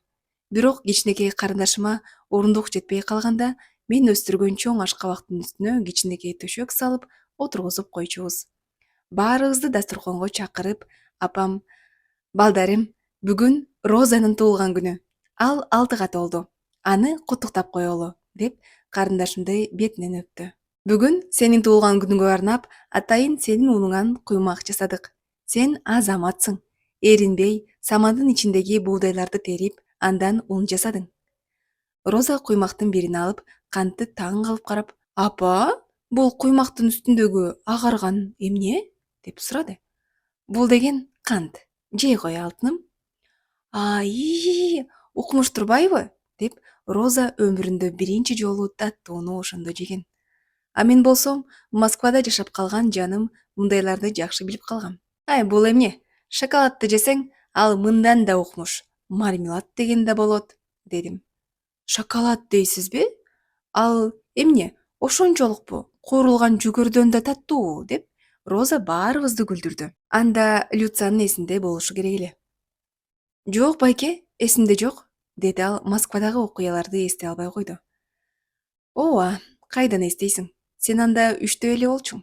Апамдын көзүнө жаш кылгырды. Сыягы, кызым эч нерсе көрбөй өсүп атат, деп кейди окшойт. Кантсе да ошол күн баарыбызга абдан жакшы өттү. Мага алиге чейин унутулгус күндөрдүн бири болду. Согуштун оорчулугу кандай болбосун, апам кичине болсо да көңүлүбүздү көтөргөнгө аракет кылганы көз алдымда. Эртеси дагы бир нерсе болду. Роза уктап туруп, апаке, мен атамды түшүмдө көрдүм, деп кубанычы менен бөлүштү. Кандай көрдүң? Деп апам андан сурады. Ал мени колдорунан көтөрүп, өйдө көкөлөтүп бийик ыргытты. Апамдын көздөрү жашылданып кетти. Кичинекей Розаны энелик терең мээрими менен карап, атаң сени эстеп атат. Ал тирүү экен деп акырын айтты. Кечинде баарыбыз уктаган соң мен апамдын очоктун жанында ыйлап атканын уктум. Атамды эстеп, кайгы муңун чыгарып аткан окшойт. Апамды аядым. Бирок туруп, жанына басып барганга кудуретим жетпей койду. Апама ошондо дагы бир баа бердим. Баса, апамдын кандай киши болгонун сүрөттөгөн дагы бир окуя бар. Мен почтону таратып бүткөндөн кийин көзгө көрүнүп, өсүп, көгөрүп калган карточкөнү түптөдүм. Карточкөнү убагында отуп түптөбөсө, түшүм начар болгону. Эртең менен сугарып койсом, тез эле түйүлүп, жегенге жарап калар деп абдан чарчап үйгө кирдим. Апам тамак даярдап койгон экен. Тамагыбыз талкандан жасалган көчө. Аны баарыбыз отуруп иштик. Тамактанган соң жатаар маал да келип калды. Баягы өзүмдүн уяма чыгып жаттым. Бирок уктай алган жокмун. Башымдан Акылай апанын сөздөрү кетпейт. Кат келди. Неге балам мага кат жазбайт? Аманбы ал? Куруп кетти го майданда. Каргыш тийгир согуш. Кандай оор болбосун, чындыкты айтуу туура окшойт деп катуу ойлондум. Акыры эртеби кечпи, ал баласынын тагдырын билет. Ошондо мага айтат. Кат келди. Эмне себептен менден чындыкты жашырып жүрдүң? Балама Куран түшүрүп, үйдөн жыт чыгарат элем да. Эми анын жаны кыйналып атат. Аны ойлоп башым маң. Бир убакытта мага бир чечим келди. Мен шам чырагымды жагып, дептерден бир барак кагаз алдым да Болсунбек байкенин атынан Акылай апага кат жаздым. Саламатсызбы, улуу урматтуу энекем? Кандайсыз? Дениңиз сакпы? Аман жүрөсүзбү? Сизди сагындым. Өзүм жакшымын. Кудайга шүгүр. Сизге көптөн бери кат жазбаган себебим бар. Биз чабуул жасап, күндө алдыга баратабыз. Фашисттерди жеңип, жакында келебиз. Кат жазганга шарт болгон жок. Анын үстүнө почто улам артта калып калат, деп баштадым. Фронттон келген каттарды окуп жүрүп, аскерлердин жазган тилин жакшы үйрөнүптүрмүн.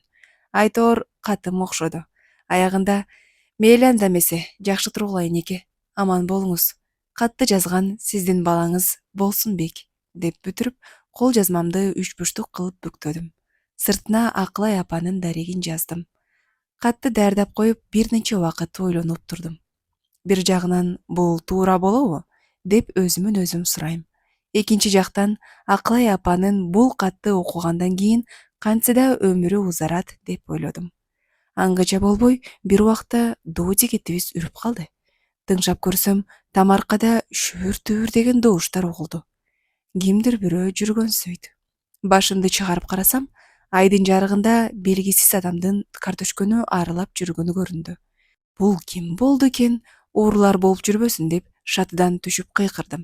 Эй, сен кимсиң? Эмне кылып жүрөсүң биздин жерибизде? Менин үнүмдү угуп, тиги дыр коюп качты. Мен болсом аны артынан кууп чуркадым. Додик да менин артыман чуркап үрүп, ууруну кууп жөнөдү. Тез эле кууп жеттим. Ал биздин айылдын төмөн жагында жашаган карыя экен. Чуркай албайт, араң эле жаныбар. Мени кечир балам, деп бетин жапты. Аны көрүп, мен шак токтоп калдым. Ал мени бир карады да, күшүлдөп, акыркы күчүн жыйнап, эптеп чуркап качып көздөн кайын болду. Мен артка кайттым. Үйгө келсем, апамдар ойгонуп, эмне дөрт болуп кетти деп тынчсызданып жатышыптыр.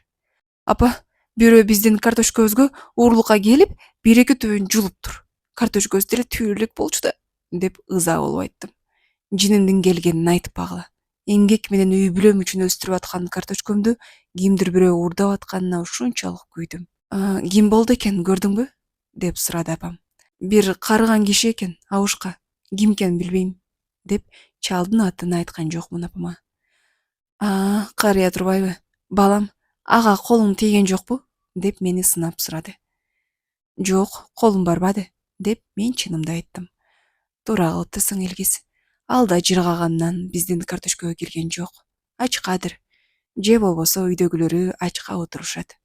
Куураган заман болбоду, деп кейди. Бир күнү ал абышкага баласынан кат алып бардым. Ай, кат келди. Мага таарынба. Ачкачылыктын кесепети. Үйдө 2 неберем бар. Аталары согушта. Ишенгени менмин. Ата, эч нерсе эмес. Мен сизге таарынган жокмун, деп катын бердим да жөнөп кеттим. Күн алыс узабай эле анын бир баласынан кара кагаз келди. Ошондон кийин абышка Акылай ападай болуп оңбой калды.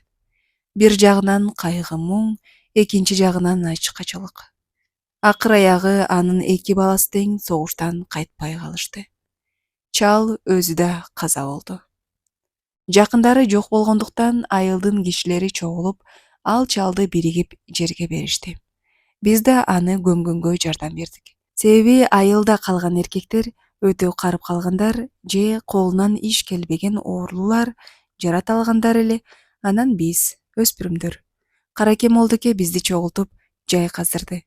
Мынткиле, тигинткиле деп көрсөтмө берди. Иши кылып баарын анын айтканындай жасадык. Чарчадык жайказып. Чалдын кепесинде молдоке анын жаназасын окугандан кийин бизге табытты көтөргүлө деди. Чоңурактар алдыга турушту, биз кичирээктери арттабыз. Менин жанымда Аман досум. Жай баскыла, жетишпей атабыз, деп ал акырын үн салат. Анан мага шыбырап, байкуш чал жеп-жеңил болуп калыптыр. Болбосо тээ алыска алып бара албайт болчубуз. Мен унчукпадым. Анын оорлукка киргенин эстедим. Аны акыркы сапарга жөнтүп жатып, ошондо чалга колумду көтөрбөгөнүм жакшы болгон экен, деп ойлондум. Апамдын айтканы туура келди. Ачкачылык эмнеге гана алып барбайт. Чалга бир ууш топурак салып атып, мен да андан кечирим сурадым. Чалдын келини көп узабай ич оорудан кайтыш болду. Туугандары жок болгондуктан анын неберелерин балдар үйүнө, детдомго алып кетишти. Мен ошол күнү ушул чалдын тагдырын ойлоп, согуш болбосо, анын жана үй бүлөсүнүн турмушу таптакыр башкача болмок дедим. Азыр ойлосом, согуш болбосо, чал бактылуу турмуш сүрүп, балдар менен неберелеринин колунан кетмек. Ошентип биздин картошкага ууру кирип, менин кичинекей жаныма бул да бир сыноо болду. Эртеси менин дагы бир сыноом бар эле. Бирөөнүн ордуна жазган катымды энесине беришим керек болчу. Ооба, бул алдамчылыкка жатмак. Бирок ал эне чындыкты билсе, шору катканы, аман калбасына көзүм жетип турбадыбы? Эненин жүрөгү ал чындыкка чыдабайт болчу. Жалгыз калган баласын жоготуу деген эмнеге барабар болорун мен кичине болсом да билдим. Эртеси туруп, демейдегидей эле кат жыйнадым. Акылай апанын үйүнүн жанынан өтсөм, ойлогондой эле мени күтүп туруптур. Кат келди. Барбы? Деп мени жалтыраган көзү менен карады. Саламатсызбы? Бара элекмин поштого. Ал жактан түштөн кийин келем. Буюрса бүгүн болуп калар, деп башымды ийкедим. Болор бүгүн, Кудай жалгап, деп чоң ишенич менен артыман узата берди. Айткандай түштөн кийин поштодон келдим. Элдин каттарын таратып, Акылай апанын үйүнө басып бардым. Өзүм жазган кат төш чөнтөгүмдө, бүтүндөй денемди ысытып турат. Кемпир ордунан жылган эмес окшойт. Мени көрүп, колун алдыга көздөй сунду. Менин жүрөгүм лакылдайт, буттарым шалдырап араң эле жылат. Кат келди, деп мен даярдап койгон катымды өйдө көтөрдүм. Акылай апа, мына айтпадым беле, кат келди балаңыздан, деп үнүм араң чыкты. Айланайын Кудай, деп ал жүрөгүн кармады. Кагылайын болсун бегим, мына сенден да кабар келди. Эмне ушунча күттүрдүң я? Деп колуман катты алып, кичинекей кагазды өп жиберди. Кагылайын, аман экен, аман. Каралдым, чырагым, деп баласын сагынып, бал булактап ыйлап кирди кары киши. Менин бушайман болгонумду айтпагыла. Көзүм караңгылай түштү. Окуп берчи, кат келди. Кана, эмне деп жазыптыр күчүгүм. Өзүм жазган каттын тамгаларын көрбөйм. Көз алдымда баары туман, жатка билген кагазды окумуш болдум. Окуп бүткөн соң кемпирдин үйүнөн атып чыктым. Ошентип баш аягы Болсунбек байкенин ордуна 3 жолу кат жаздым. Байкуш кемпир, чындыкты билсечи. Бул окуянын аягы эмне болуп чыгарына анда балалык пейили менен ойлогон жокмун. Эненин жүрөгүн ойлодум. Мен үчүн бул өмүр үчүн болгон калп болду. Бирок кантсе да жасаган ишиме бир өкүнбөйм. Себеби бул кемпирдин окуясы мага бир башкача аяктады. Ал жөнүндө сөз кийин болот. Ар бир башталган нерсенин качандыр бир күнү аягы да болот экен. Улуу ата мекендик согуш да соңуна жетти. Бирок ал кандай кыйынчылык, азап, канча өлүм алып келди. Элибиздин руху эбегейсиз зор экен, анын баарына чыдады. Туура 9 май күнү почтого барган күнүм. Анда мен кайдан билем ошол жеңиш күн экенин. Бүчүрлөр жалбырак болуп чоңоюп калган кез.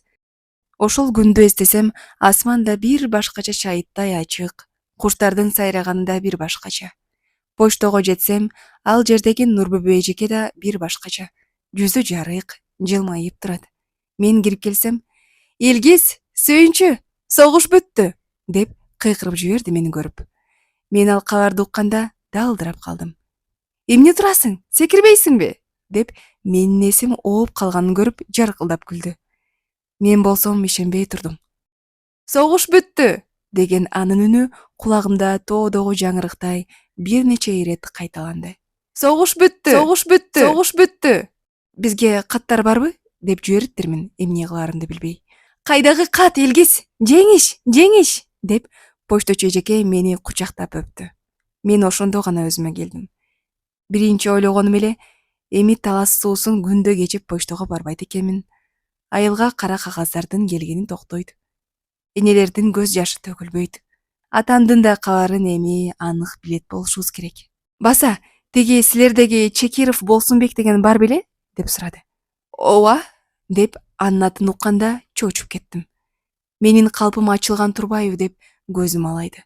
Биринчи эле Акылай апа эсиме түштү. Жеңиш күнү ага болбойт экен да, шорду эне. «Эмне болуптур ал киши?» деп үнүм араң чыкты. «Ал өлгөн эмес турбайбы?» деди Нурбүбү эжеке. Бул сөзү мага чагылган тийгендей болду. «Кандай өлгөн эмес?» деп үнүм бүтүп калды. «Ага туура эмес кара кагаз жиберилиптир. Жарадар болуп, эс үчүн жоготуп, аскер ооруканасында бир далай жатыптыр. Анын үстүнө акыл эсин жоготуп, атын да унутуп калыптыр. Бул дартты доктурлар амнезия дейт. Айтор мээси чайкалып калыптыр жардыруудан. Анын ордуна башка кишини алмаштырып алышыптыр да, ошол Болсунбек өлүптүр деп. Ошондуктан бул жерге кара кагазды жаңылышып салып жиберишиптир». «Аны сиз кайдан билдиңиз?» деп сурадым, эс учумду жыйнай албай, дагы эле укканыма ишенбей. «Военкоматтагы кишилер бая почтого келип кетишкен. Ошолор айтты. Болсунбек Чекиров деген жаранга фронттон жаңылыш кара кагаз жиберилиптир. Бул каталык жөнүндө билдирүү маалымат келди.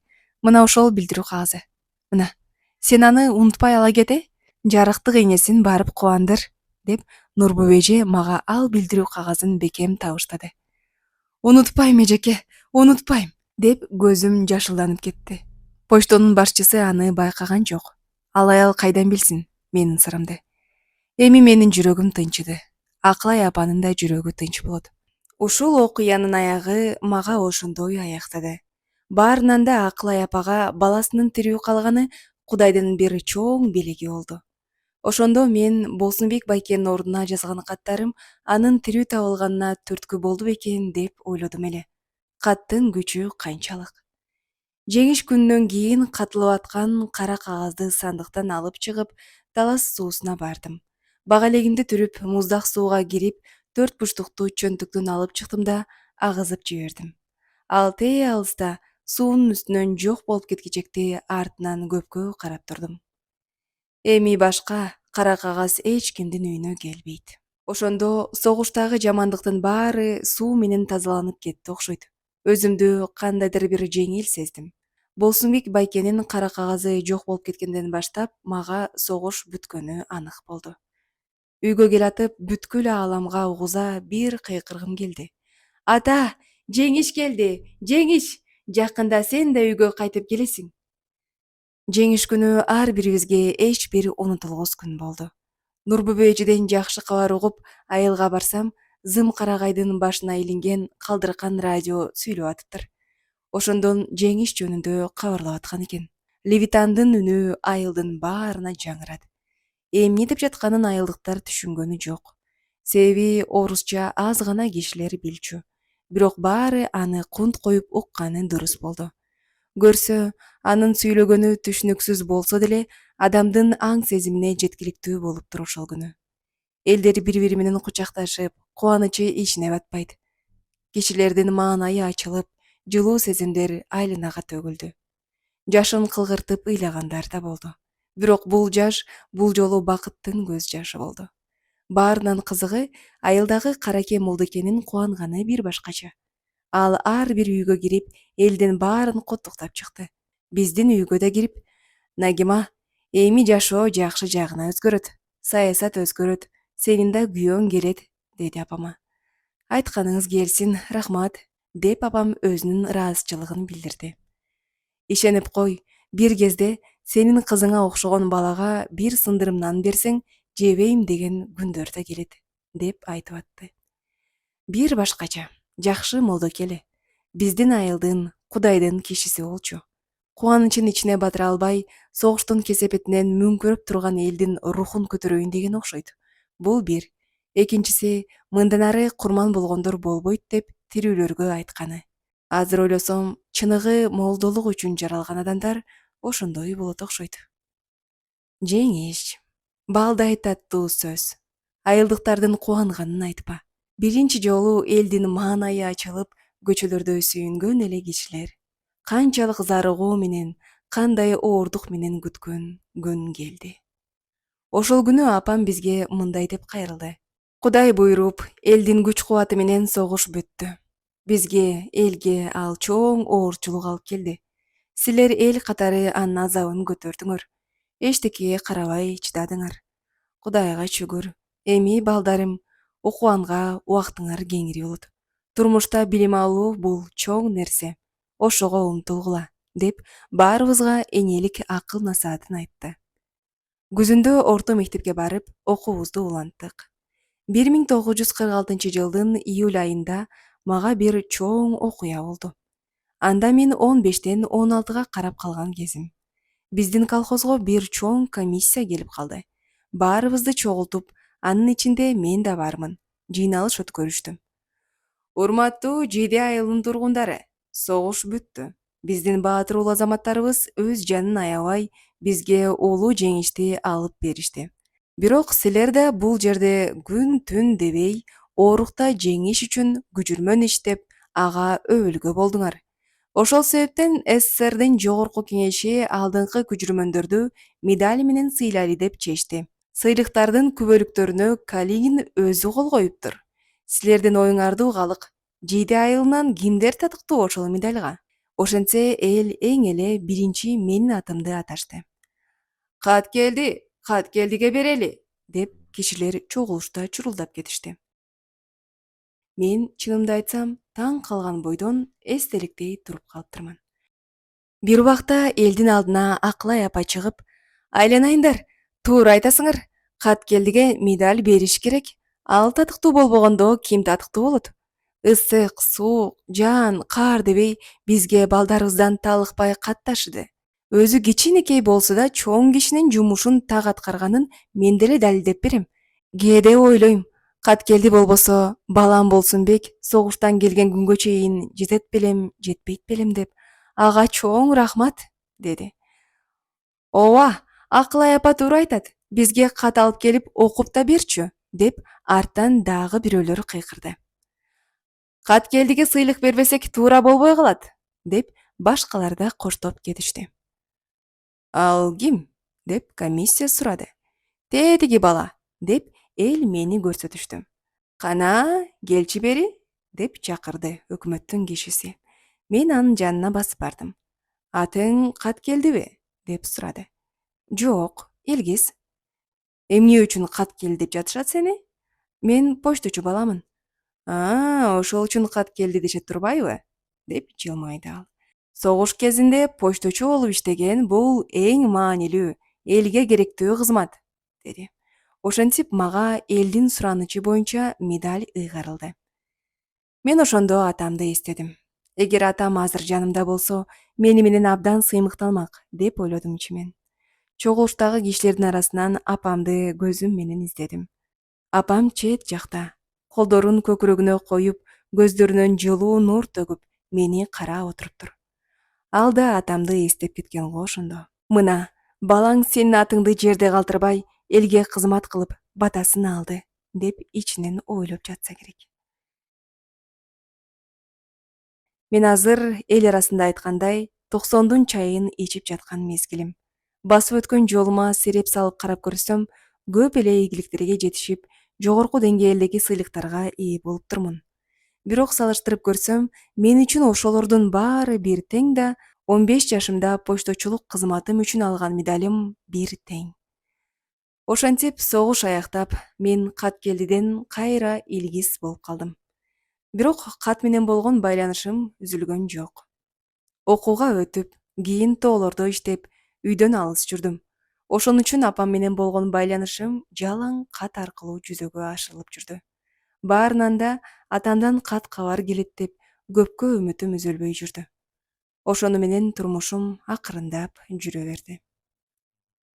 Апамдын насааты боюнча төртөөбүздүн тең негизги максатыбыз окуу болду. Чыңгыз 8-класстан кийин техникумга окуп кетти, ал эми мен карындаштарым менен Покровканын мектебинде окудук. Айтмакчы, Люция менен Роза да абдан мыкты окушту. Мен өзүм болсо окууларымдын жыйынтыгы боюнча алтын медалга татыктуу болдум. Белгилеп кетчү нерсем, баарыбыз апабыздын бизге койгон максаттарын толугу менен аткардык. Бул жагынан аны кейитпедик. Мектепти бүткөн соң Москвадагы геология институтунда окуп калдым. Баса, ал окуу жайына киргенимдин дагы бир себеби бар болчу. Алар кийим кечени, геологдун формасын бекер берчү. Ал форма ушунчалык жарашыктуу эле. Кара драптан тигилген, эки ининде алтын погон, шапкесинде алтын кокорда, шымы клёш. Өзүм күлгүндөй жаш жигитмин, анын үстүнө геологдун формасы мага аябай жарашат. Жайкы каникулга поезд менен келип, Жамбылдан түшөрүмдө күндүн ысыгына карабастан формамды кийип алдым. Анан биз жакка бараткан чоң машинага түштүм. Киши көп экен. Машиненин кузовуна эптеп чемоданымды коюп, үстүнө отуруп атсам, бирөө эле мени «Эй, сен илгизсиңби?» деп сурап калды. Карасам, баягы мектептеги класс жетекчим. «Ооба» деп жооп бердим. Чын эле, илгиз турбайсыңбы?» деп ал менин формама баштан аяк көз жүгүртө суктана карады. «Саламатсызбы агай, кандай турасыз?» деп ал жайды сураштык. Бирок чынымды айтсам, аны көргөнгө кубанган деле жокмун. Мени жалаңачтап, суукта кийимимди сыйрыганы шак эсиме келди. Ошондогу аябай ызаланганым эстен чыккыс болуп, жүрөгүмдө калыптыр. Айтор жан талашып айылдагыларды сураган жокмун. Башкалардан деле сурап алармын дедим ичимден. Кийин мен кандидаттыгымды жактап, Тоо кен институтунда директор болуп иштеп жүргөндө, аны менен дагы бир ирет жолугуштум. Жаңы эле мектепти бүткөн баласын ээрчитип, кабинетиме келиптир. Баягы апаңдын айтканы туура болуп чыкты. Бешиктеги баланын бек болорун ким билет, деди эле ошондо апаң. Эмне жөнүндө айтып атканын билдим. Бирок мен унчукпадым. Ал сөздү уланткым келген жок. Кыскасы, ал баласын окууга өткөргөнгө менден жардам сурап келиптир. Колдон келген жардамды берип, ал кишини да, баласын да кийин эскерген жокмун. Айткандай, Москва шаарындагы геология институтунун чалгындоо факультетине экзамендерди бешке тапшырдым. Бирок ал факультетти бүткөндөн кийин адистер мамлекеттик жашыруун маалыматтар, алтын, күмүш, уран жана башка казылып алынуучу пайдалуу кендер менен иштейт экен. Баягы 37-жылы чыккан буйрук боюнча мага окшогондорду мамлекеттик деңгээлдеги жашыруун иштерге жолчу эмес. Ошондуктан мен тандап алган факультетке албай коюшту. Анда атам актала элек болчу. Арга жок, анда Тоо кен факультетинде окуйм дедим. Орусча айтканда горняк болуп калдым. Дагы бир айтып кетчү нерсе, мага уруксат бербеген факультетке комиссия НКВДнын камагында болуп, кийин андан бошонуп чыккан бир адамдын баласын кабыл алды. Кийин билсем, анын атасы НКВДга сөз ташыган адам экен. Камерада отургандардын эмне жөнүндө сүйлөшкөндөрүн аңдып, тыңшап, кээде бийлик же саясат жөнүндө өзү атайын сөз баштап, анан алардын көз карашы жөнүндө НКВДнын кызматкерлерине айтып барчу экен. Ошол киши элдин айтымына караганда бат эле түрмөдөн чыгыптыр. Андайларды эл арасында баканооз деп коюшчу. Бирок эмнегедир анын баласы жарыган жок. Кийин ичип кетиптир деп уктум. Ким билет себебин. Ичимен ойлоп калдым. Апам айткандай, бирөөгө жамандык жасаган киши акыры Кудайдан көрөт. өзүң болбосоң жасаган жамандыкка балаң жооп берип калышы мүмкүн. Ошентип окуумду эң жакшы деген баа менен бүтүп, Кыргызстандын тоолорунда иштеп калдым. Ошондо көрдүм, жер астындагы шахталарда, өткөлдөрдө иштеген адамдардын иштөө шарттары абдан ыңгайсыз жана кооптуу экенин. Тоолордо болгон ар кандай жарылуулардан, жер көчкүдөн, жер үстүндө нечен адамдар, ошондой эле жер астында иштеген адамдардын нечени набыт болушат.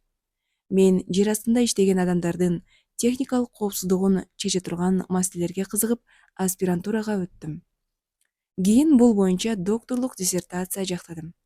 Менин иштеримдин мааниси тоо кендеринде же гидротехника менен иштеген адамдардын коопсуздугун сактоодо болду. Сыягы тагдыр өзү маңдайыма адамдардын кайгысын жеңилдетүүгө, Акыл апага окшогондор жана башкалар оор жана кооптуу жагдайларда иштеген адамдардын иштөө шарттарын оңдоп, өмүрлөрүн сактап калуу маселелерин чечүүнүн үстүнөн иштөөнү күн мурун жазган окшойт. Бул кесибим менин бүт өмүрүмдүн жумушу болду. Адамдын иштөө шартын жеңилдетип, коопсуз кылып, өмүрүн сактап калыштан жогору эмне болсун. Азыр 90го чыкканда мен ушул гумандуу кесипке өз өмүрүмдү бүтүндөй арнаганыма ыраазымын жана ошого канааттанам. Айтмакчы, ошол Москвадагы атама байланышкан бир окуя али көз алдымда турат. Турмуштун бурулуштары. Атамды дал ушул шаарда Кызыл профессура институтунда окуп атканда камакка алышкан. Анын тагдыры бизге 20 жыл бою белгисиз болду. Тым-тырс, бир да кабар жок атабыздан. Мен атам камалгандан кийин эмне болгонун Москва шаарында аспирант болуп окуп жүргөн мезгилимде билдим. Ошол күндү эстесем, азыркыга чейин жүрөгүм тызылдайт. Бул окуя мындай болду. Илимий изилдөөлөргө байланыштуу Донбасстын шахталарына барууга туура келди. Эртең менен чемоданымды көтөрүп, жатаканадан чыгып, көнүмүш адатым менен почтамды карасам, апамдан кат келиптир. Аны дароо окуганга шартым болгон жок. Поездге кечигип жаткам. Кийин окуйм деп вокзалга шашылдым. Вагондогу купеге орношкон соң, ыңгайлашып отуруп алып, апамдын катын окуй баштадым. Катта апам атамдын тагдыры жөнүндө жазыптыр. Мындайча айтканда, кабар бериптир. Балам, кайрат кыл. НКВДдан атаң 1938 жылы каза болгон деген маалымат алдык. НКВДга өзүм бардым. Колума өлгөн жери белгисиз, өлгөнүнүн себеби белгисиз деген кагаз берилди. Эч күнөөсү жок болгондуктан акталыптыр. 20 жыл бою бизди алдап жүрүшүптүр. Бул кабарды окуп алып абдан жаман болдум. Бүт денем дүркүрөп, көзүм караңгылап. Себеби биз атабыз тирүү, Сибирге айдалган. Бир күнү буйрса, бошоп келет деп дайыма ишенип жүргөнбүз. Ичимен өзөгүм өрттөнгөндөй болду. Дем жетпей, жүрөгүм кысылды. Вагондун тамбуруна атып чыгып, денемди таштап, көз жашымды жамгырдай төктүм. Буркурап ыйладым. Көзүм туман, алдымда атамдын гана жаркын элеси. Тээ алыста бала чак кезимдеги жап-жаш атам бизди узатып перрондо кол булгалап, жалгыз турганы көзүмө даана көрүндү. Биз болсо поезд менен атамдын кийинки тагдыры кандай болорун билбей, андан алыстай бердик. Көрсө ошондо атамды акыркы жолу көрүптүрбүз.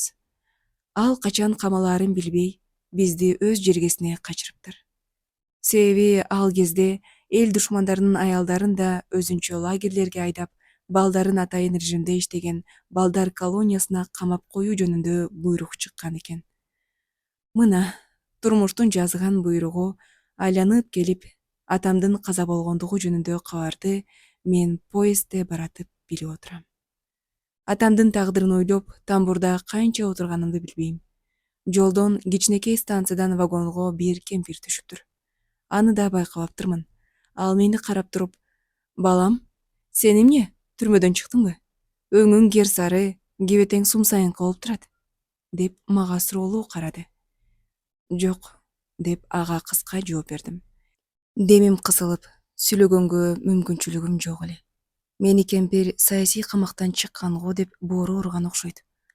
Ал кезде атамдай саясий статьялар менен камалгандар миңдеген кишилер эле да. Ошолордун абактан бошоп аткан кездери. Кайрат кыл, жаш экенсиң. Али баары алдыда. Көрөсүң, сен бактылуу болосуң, деди мени аяган көздөр менен карап. Апамдан алган катка жооп жаздым ошондо. Апа, сиздин катыңыздан атам тууралуу кабарды билүү мага абдан оор болду. 20 жыл өтсө да атамдын тирүү экенинен күдөрүмдү үзгөн эмес элем. Атам бул өмүрдөн неге жапжаш бойдон эрте кетти? Атамды эл душманы дегендерге мен эч качан ишенген эмесмин. Апа, баарыбыздан да сен өтө кыйын күндү баштан кечирдиң. Бирок сен чыйрактыгың, карандай мээнетиң менен бизди адам катарына коштуң. Мунун өзү ат көтөргү сээрдик эмей эмне? Сен коом алдында, үй бүлө алдында өзүңдүн энелик жана жарандык парзыңды аягына чейин мыкты аткарган адам катары зор сыймык менен башыңды бийик көтөрүп жүрүүгө тийишсиң. Мен башка бир туугандарым сыяктуу эле өткөндөрдү эстегенде сага башымды ийип, таазим кылбай кое албаймын. Ошентип, кат дали менин өмүрүмдө өзгөчө бир орунду ээлеп жүрдү. Калем менен өзүмдүн жүрөгүмдөгү ой сезимдерди так бергенди үйрөндүм. Апамдан алыс болсом да кат алышып, жазышканыбыз мени ага жакындатат. Сагынам аны. Ошол апама жазган жооп каттын экинчи бөлүгүндө өзүмдүн кесибиме байланыштуу маселелер боюнча апам менен ой бөлүштүм. Мен Донбасстын шахталарындагы иштетилип жаткан техникаларды, аны иштеткен жаш адистерди көрүп, аябай кызыкканымды айттым. Биздин Кыргызстандын шахталарында да ушундай жаңы техника, технологиялар колдонулса гана. Андай техникаларды колдоно билген адистерди даярдаш керек. Бирок аны ойлогон жетекчилер жок. Биз тоолуу өлкөбүз. Биздин гүлдөп өсүшүбүздүн бир багыты тоо кендерин иштетүү деген ой пикирлеримди апама айттым. Кийин карындашым мага ал кат жөнүндө мындай деп айтып берди. Сиз жазган катты окугандан кийин апабыздын көзү жашылданып, Кыргызстан дегенде күйүп бышкан, атасын тарткан, айланайым деп катты өп, архивин сактаган кутучасына салып койду. Ал кат али да бар. Аны Роза сактап жүрөт. Мына ошондой менин турмушум каттар менен байланышта болду. Үйлөндүм, балалуу болдум. Турмуш өз нугу менен баратты. Агам Чыңгыз, карындаштарым да үйлөнүп, турмуш куруп жайланышты. Баарыбыз атабыз менен апабыз эңсегендей жогорку билимдүү болдук. Баарынан да бири-бирибизден кол үзбөй, ынтымакта жашадык. Апабызды туудай көтөрдүк. Баарыбыз чогулуп калганда ал биздин төрүбүздө. Бирок бул өмүрдө түбөлүктүү эчтеме жок экен. Апабыз оорусунун кесепетинен каза болду. Али жаш болчу. Дагы жашап, биздин сый-урматыбызды көргөнгө татыктуу эле. Согуш бул эң оор нерсе деп ойлочу элем. Энени жоготуу бул андан да оор нерсе экен. Аска зообуз кулагандай болдук. Ооруканада апамдын алдында төртөөбүз башыбызды салып, ага таазим этип, ыйлап турдук. Балдарым, баарыңарга ыраазымын. Рахмат силерге. Мен бактылуу кишимин, деп узай берди. Атам менен жаш кезинде чогуу түшкөн сүрөтүн сумкасына салып, дайыма жанына алып жүрчү эле. Ал сүрөт кашында туруптур. Тээ алыскы 1932 жылдары сүрөткө түшкөн жылдыздуу, сулуу адамдар бизди, балдарын карап турушуптур. Апамдын бою түзөлүп, көзүн жумду. Кош бол, апаке. Бизге жасаган мээнетиң үчүн чоң рахмат сага. Атамды өмүр бою күттүң. Эми жаның аны менен кошулсун, деп буркурап ыйладым. Апамды акыркы жолго узатып ат. 1991 жылы башка сыйбаган бир чоң окуя болду. Биздин үй бүлө күтүп жүргөн чындык келди. Атамдын жана ага окшогон кишилердин денелери көмүлгөн жай табылды. Ошол кездеги кичинекей кыз Бүбөйра атасынын керезин аткарып, элге атабыз менен чогуу башка кишилердин көмүлгөн жерин көрсөттү. Коопсуздук министрлигинин капитаны Абдрахманов Болот деген жаш жигит күнөөсүз атылган 137 шейиттин жаткан жерин казып, сөөктөрүн таап чыкты. Аларга рахмат. Эч нерседен коркпой, биздин тарыхтын жашырылып жүргөн оор күндөрүн элибизге ачып беришти. эч нерседен коркпой биздин тарыхтын жашырылып жүргөн оор күндөрүн элибизге ачып беришти. Бул чыныгы баатырдык деп ойлойм. Акылга сыйбаган чындык. Ошол чоң таштан ары бери көп өтчүбүз. Үй бүлөлөр менен да барган күндөр болгон. Көрсө атамды ошол жерге көмүшкөн экен да. Апаатты казгандар атамдын өкүм кагазын дапдаана бойдон таап чыгышты. Кудайдын буйругу болбосо кичинекей кагаз 53 жыл бою жер астында жатып чирибей кандайча сакталып калды. Ал кагазды көргөндө баягы мусапыр Бүрүш апа айткан атамдын кагаз кабары ушул турбайбы деп ичимен жүрөгүм сыздады. Кайдан билди муну ал кемпир? Атам атыларда төш чөнтөгүнө салып коюптур. Өзү салганго, кыязы бир күнү чындык келет деп.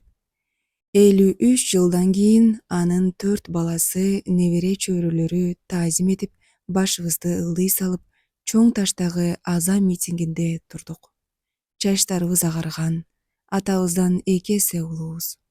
Канча күнөөсүз жан кыйылды. Бизге окшогон канча балдар эл душмандарынын балдары деген запкыны көрдү. Ойлоп койдум ошондо, атылган шейиттер өз өмүрлөрүн бекер бербесе керек деп. Алар Кыргызстандын эгемендүүлүгү үчүн, урпактарынын бактылуу жашоосу үчүн өз баштарын кыяматка коюшкандар. Күзөттөгү жоокерлер курман болгондордун урматына сый көрсөтүшүп, 3 жолу ок атышты. Мылтыктардын үнү тээ алыскы кандуу жылдардагы тоолорду жаңыртты. Бирок бул жолку жаңырык чындыктын жаңырыгы болду. Кандай болбосун, чындык дайыма кайрылып келет экен. Ошол жаңырыктарды угуп, күнүгө атасынан кат күтүп жүргөн почточу бала кат келдини эстеп кеттим. Апамдын да жаркын элесин эстедим. Ага ичимен кайрылдым. Апа, кат келди. Чындык келди. Апамдын тунжураган элеси көз алдыма тартылды. Ал мага: "Айлан айыным, мен муну сезип атам. Эң негизгиси, биздин башыбыздан өткөн трагедия эми эч кимди, эч качан кайталанбасын." Мына ушул менин башымдан өткөн тарых. Бишкек шаары 2020 жылдын 9 майы.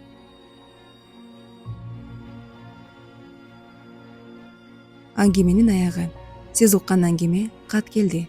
Авторлору Роза Айтматова, Асан Ахматов, үн коштогон Айзат Канатбек кызы.